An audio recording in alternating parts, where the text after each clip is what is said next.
Ile Ichongo amesema huyu mzee akitendawili, kama hujui sisi, kama hujui mimi vizuri, kama hujui Kimani Ichung'wa, hujui Ndende Nyoro, watoto wa Maumau, kwenda tafuta Uhuru Kenyatta umuulize hiyo vijana watatu ni ya rangi gani.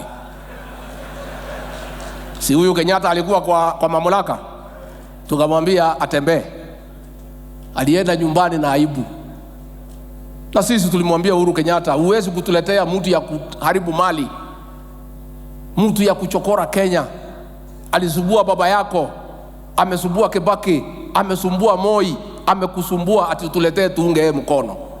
Sasa huyu mzee amekasirika, ati Wakikuyu walikataa kumuunga mkono, anapanga watu ati haribu mali ya Wakikuyu, ati atuumize. Awachane na Ndende Nyoro na Kimani Ichung'wa, hao ni watu wadogo. Akuje kwangu, si ameshindwa na rais?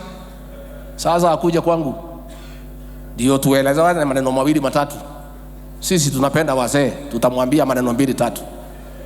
Na rais wetu, this country is a country of the rule of law. We have a constitution.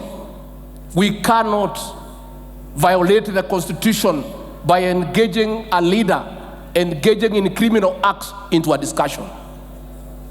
Kama anataka mazungumzo ni mambo mawili. Akuje pale kwa rais, atafute appointment kwa Controller of State House.